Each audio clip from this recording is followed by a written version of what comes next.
Assalamualaikum warahmatullahi wabarakatuh. Perkenalkan, nama saya Alfiat Mufida. Di sini saya akan menjelaskan jurnal yang saya teliti, yaitu On Some Characterization of a Fuzzy Subgroup. Definisi pertama yang berbunyi, misalkan A adalah himpunan bagian fuzzy dari himpunan X dan delta elemen dari 0 sampai 1, himpunan fuzzy AO dari X disebut himpunan O fuzzy dari X atau himpunan fuzzy A yang didefinisikan sebagai AOX itu sama dengan TB buka kurung AX, delta untuk semua X kecil itu elemen dari X besar. Lanjut, kita masuk ke teorema kedua yang berbunyi, misalkan A dan B adalah dua himpunan bagian fuzzy dari X, maka buka kurung A irisan B O sama dengan AO irisan BO. Nah, dari sini kita bisa membuktikannya menggunakan definisi yang pertama. Kalau kita ingin membuktikan teorema 2, kita bisa menggunakan definisi yang pertama tadi. Jadi kita mempunyai buka kurung A irisan B O X itu sama dengan TB buka kurung A irisan B tutup kurung X, delta. Jadi ini menggunakan definisi pertama yang tadi. Yang AOX sama dengan TB A X, delta itu. Jadi kita menggunakan itu. Setelah itu kita mempunyai A irisan B, ya kan? Nah, di sini A irisan B itu bisa kita definisikan menjadi min AX, BX. Jadi ini menjadi sama dengan TB min buka kurung AX, BX, delta. Nah, di sini TB kita masukkan ke dalam minnya. Jadi kita mendapatkan sama dengan min TB AX, BX, delta. Nah, ini merupakan sifat asosiatif. Dari sini kita lanjutkan TB dan deltanya kita kalikan, kita kayak masukkan ke AX dan BX. Jadi AX mempunyai TB dan delta dan BX juga mempunyai TB dan delta. Ini merupakan sifat distributifnya. Jadi min TB AX, delta, TB BX, delta. Nah, ingat definisi yang pertama, AOX sama dengan TB AX, ya kan? Jadi dari sini kita mendapatkan min AOX, BOX dari definisi yang pertama. Dari sini kita ingat lagi bahwa kalau misal irisan kita bisa menjabarkan menjadi min buka kurung titik-titik buka kurung titik-titik, ya kan? Nah, jadi kita bisa mendapatkan AO irisan BOX. Jadi terbukti bahwa buka kurung A irisan BO itu sama dengan AO irisan BO. Kita lanjut ke definisi yang ketiga yang berbunyi, misalkan A itu menjadi himpunan bagian fuzzy dari grup G dan delta itu elemen dari 0 sampai 1. Kemudian A itu disebut subgrup O fuzzy dari G, dengan kata lain A disebut subgrup O fuzzy jika AO memenuhi berikut ini. Yang pertama, AO XY itu lebih besar sama dengan min himpunannya itu ada AOX, AOY.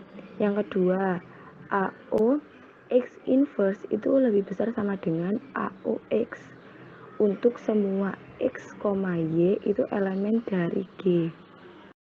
Kita lanjut ke proposisi yang keempat, jika A sama dengan G dari 0 sampai 1 adalah subgrup O fuzzy dari grup G, maka yang pertama AOX kurang dari AOE untuk semua X elemen G di mana E adalah elemen identitas dari G.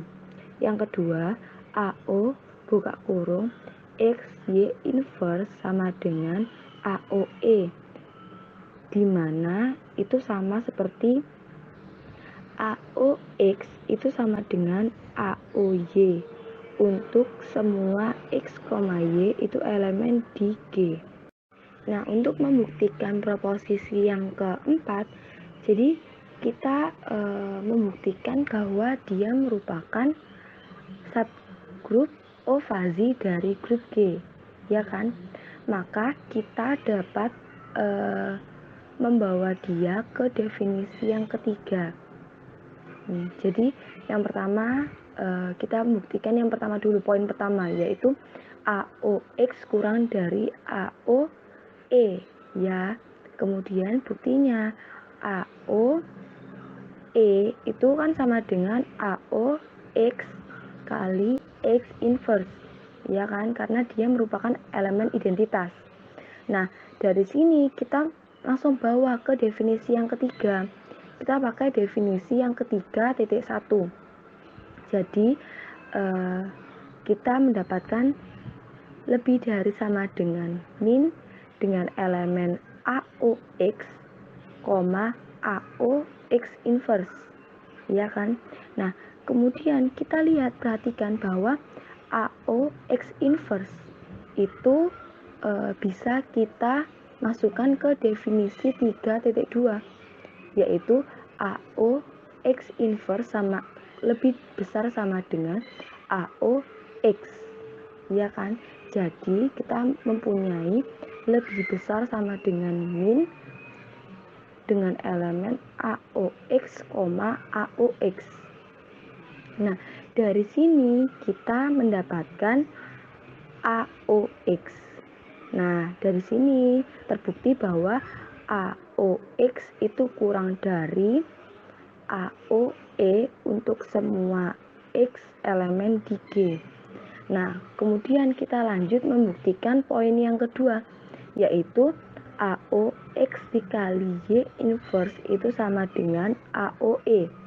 Nah, buktinya kita menggunakan AOE untuk membuktikannya. Jadi AOE itu sama dengan AOX kali X inverse. Nah, ingat bahwa E itu merupakan elemen identitas. Nah, dari sini kita masukkan lagi ke definisi 3.1. Jadi kita mendapatkan lebih besar sama dengan min dengan himpunan AOX, AOX inverse. Nah, kita masukkan lagi ke definisi 3.2 menjadi lebih besar sama dengan min AOX, AOX, ya. Kemudian kita ingat bahwa AOX itu sama dengan AOY. Jadi kita ubah salah satu AOX-nya menjadi sama dengan min AOX, AOY, ya kan? Nah, kemudian kita ingat lagi bahwa kita bisa menggunakan definisi yang ketiga titik 2 untuk menjadikan Y ini inverse. Kan kita mau mengubah dia menjadi AOX Y inverse, ya kan? Nah, dari sini kita mendapatkan kurang dari sama dengan min AOX, AOY inverse. Nah, di sini kan tanda-tandanya itu ada lebih dari dan kurang dari, maka hasilnya nanti adalah sama dengan AOX dikali Y inverse. Nah, dalam hasil ini kita menetapkan kondisi di mana subset O fazi dari grup G adalah subgrup O fazi. Jadi terbukti. Dua poin tersebut terbukti. Kita lanjut ke proposisi 5, bunyinya seperti ini. Setiap subgrup fazi dari grup G adalah subgrup O fazi dari G. Nah, dari sini kita bisa menggunakan definisi yang ketiga dan definisi yang pertama untuk membuktikan ini. Jadi kita bawa ke definisi yang sebelumnya dan proposisi dan teorema yang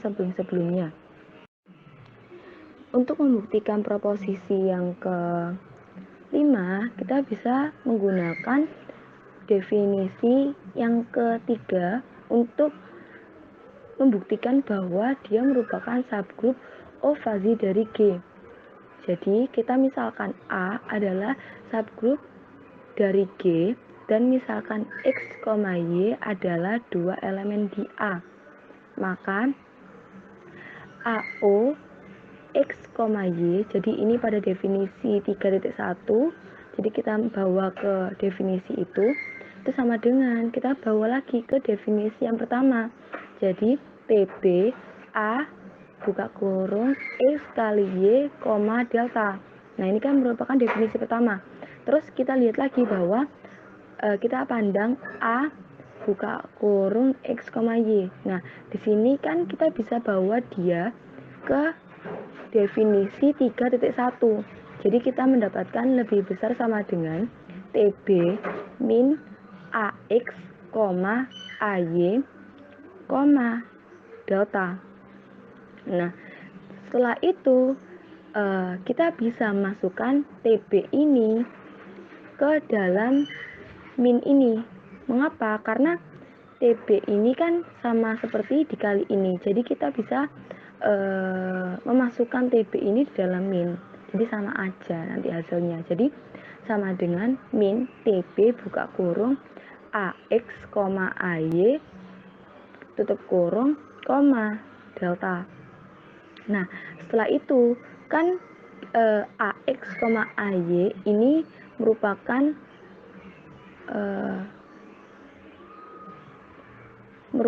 perkaliannya itu dengan TB dan delta. Jadi pada AX, AY itu sama-sama mempunyai TB dan delta.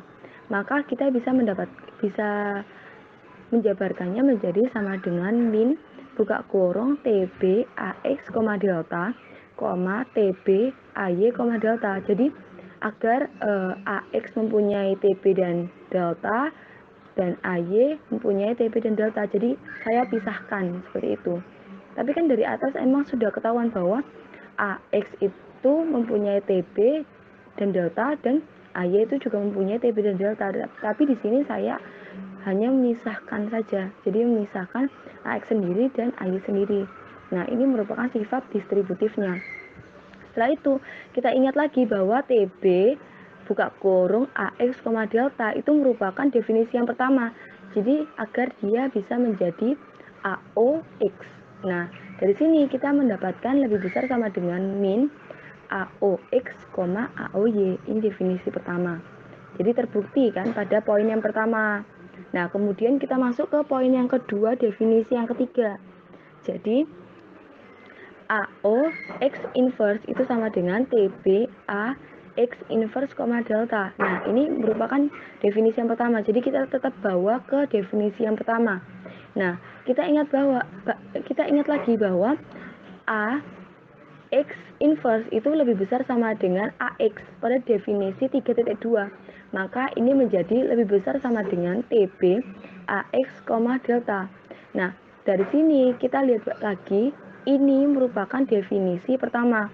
Jadi kita bisa jabarkan lagi dia menjadi AOX. Nah, dari sini poin yang kedua juga terbukti. Nah, kan poin yang pertama dan poin kedua itu sama-sama terbukti. Maka kita dapat simpulkan bahwa A itu adalah subgrup O fazi dari G. Proposisi 6. Irisan dua subgrup O fazi dari grup G adalah subgrup O fazi juga. Jadi untuk mudah membayangkannya, kita misalkan bahwa misal ada dua subgrup O fazi dari grup G, yaitu AO dan BO. Nah, jadi kita misal buat suatu himpunannya. Jadi ada himpunan AO dan BO. Nah, dua-duanya itu merupakan subgrup O fazi dari grup G. Nah, dua subgrup O fazi ini mempunyai irisan. Nah, irisannya itu merupakan subgrup O fazi juga. Nah, ini bagaimana pembuktiannya? Apakah proposisi ini benar atau tidak? Jadi kita buktikan pada slide selanjutnya. Jadi untuk pembuktian proposisi 6 itu kita misalkan A dan B itu adalah dua subgrup O fazi dari G untuk setiap X, Y elemen di G. Jadi kita bawa ke definisi 3 untuk membuktikan bahwa dia merupakan subgrup O fazi dari G. Nah, yang poin pertama, A irisan BO X kali Y itu sama dengan AO irisan BO tutup kurung XY. Itu merupakan teorema yang kedua. Jadi ini udah kita buktikan pada teorema yang kedua.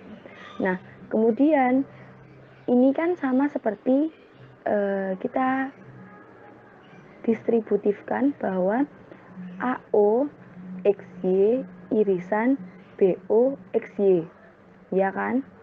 Nah, dari sini kita ingat lagi bahwa irisan itu bisa kita jabarkan menjadi min suatu elemen. Maka kita bisa mendapatkan sama dengan min AO XY, BO XY. Definisi irisan. Nah, dari sini kita lihat AO XY dan BO XY.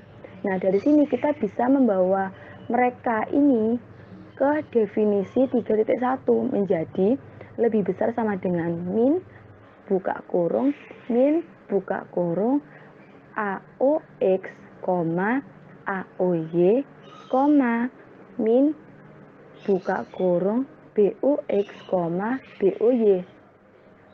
Nah, setelah itu kita kan di sini variabelnya berbeda ya dari AOX dan AOY.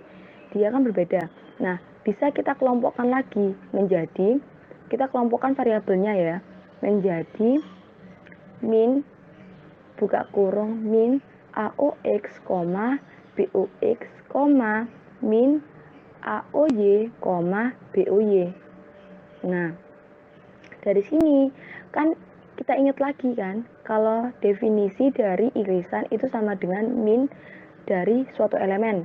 Nah, maka kita mendapatkan sama dengan min buka kurung A irisan tutup kurung O buka kurung X, buka kurung A irisan BO buka kurung Y.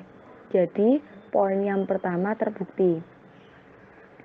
Setelah itu kita lihat ke poin yang kedua, yaitu A irisan BO X inverse itu sama dengan AO irisan BO X inverse. Nah, di sini merupakan kita ingat lagi ke teorema yang kedua.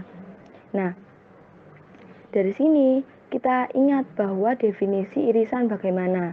Nah, jadi kita mendapatkan min AO X inverse, BO X inverse. Iya kan? Nah, dari sini kita lihat kalau inverse, kalau AO X inverse itu bisa kita bawa ke definisi 3.2 menjadi lebih besar sama dengan min AOX, BOX. Nah, dari sini kita ingat lagi bahwa definisi irisan. Jadi hasilnya menjadi buka kurung A irisan B tutup kurung O X. Nah, dari sini kita dapat simpulkan bahwa A irisan B adalah subgrup O fazi dari G. Jadi terbukti. Nah, pada slide ini kita mempunyai teorema akibat dari proposisi yang sebelumnya. Jadi dari proposisi yang sebelumnya kita mendapatkan akibat yang ketujuh, yaitu irisan dari setiap subgrup O fazi dalam jumlah terbatas dari grup G itu juga merupakan subgrup O fazi dari G. Jadi pembuktian yang teorema akibat yang ketujuh ini kita bisa menggunakan pembuktian sama seperti proposisi yang ke-6.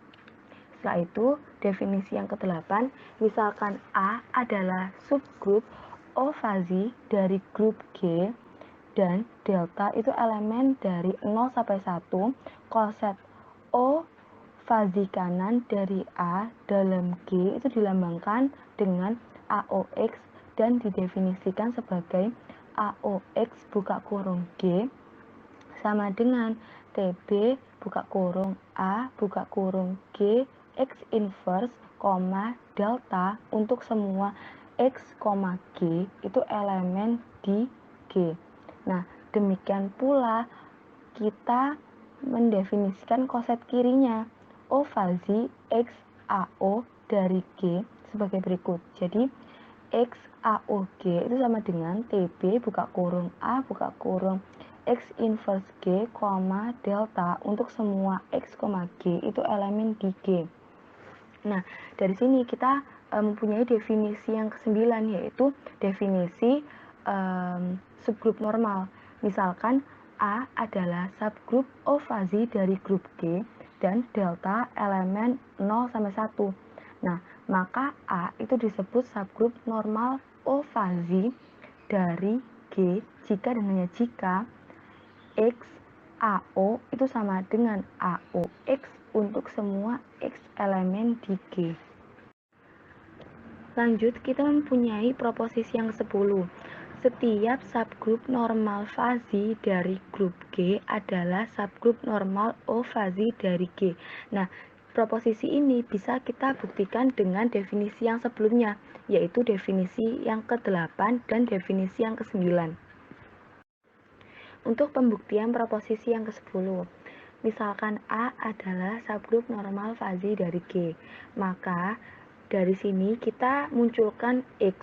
Nah, X itu adalah elemen di G, maka dari sini kita mempunyai X A sama dengan AX. Jadi idenya kita bawa dia agar dia masuk ke definisi yang ke-9 idenya.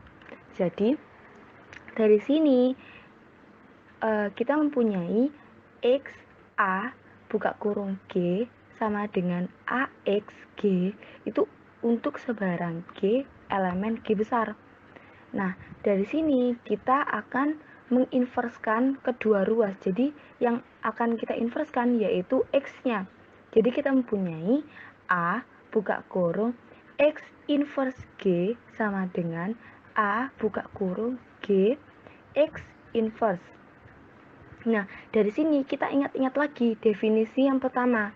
Jadi dari sini, dari yang A buka kurung X inverse G sama dengan A buka kurung G X inverse, kita mempunyai TB buka kurung A buka kurung X inverse G, delta sama dengan TB A buka kurung G X inverse, delta. Nah, dari sini kita ingat-ingat lagi pada definisi yang ke-8. Nah, pada definisi yang ke-8, maka dari yang sini kita mempunyai X AO sama dengan AOX untuk semua X elemen di G. Nah, dari sini kan udah sama tuh sama definisi yang ke-9. Maka A adalah subgrup normal O fazi dari G. Proposisi 11. Misalkan A adalah subgrup normal O fazi dari grup G, lalu AO buka kurung Y inverse XY sama dengan AOX atau yang setara AO buka kurung XY sama dengan AO buka kurung YX untuk semua X, Y elemen di G. Nah, dari sini kita bisa membuktikan AO buka kurung X inverse XY sama dengan AO X, atau kita bisa membuktikan juga dengan AO buka kurung AX sama dengan AO buka kurung YX. Nah, saya di sini akan membuktikan yang AO buka kurung XY sama dengan AO buka kurung YX. Nah, pembuktiannya, kita misalkan dulu A itu adalah subgrup normal O fazi dari G. Nah, dari sini kita ingat-ingat lagi pada definisi yang ke-9. Nah, bunyinya yaitu X AO sama dengan AOX untuk semua X elemen di G. Nah, idenya itu agar kita bisa memunculkan AO XY sama dengan AO YX. Nah, dari sini kita mulai dari definisi yang ke-9 itu, jadi sama dengan X AO sama dengan AOX. Nah, setelah itu kita kalikan kedua ruas dengan Y inverse. Jadi kita mempunyai X AO buka kurung Y inverse sama dengan AOX buka kurung Y inverse untuk setiap Y itu elemen di G. Nah, dari definisi yang ke-8 kita mempunyai TB A buka kurung X inverse Y inverse, delta itu sama dengan TB buka kurung A buka kurung Y inverse X inverse, delta. Nah, jadi kita lihat X inverse Y inverse. Jadi kita bisa sederhanakan menjadi bentuk X Y inverse. Nah, dari sini setelah itu kita ingat-ingat lagi definisi yang pertama. Jadi pada persamaan ini menjadi AO buka kurung X Y inverse sama dengan AO buka kurung Y X inverse. Nah, dari sini terbukti bahwa AO XY itu sama dengan AO YX. Jadi terbukti.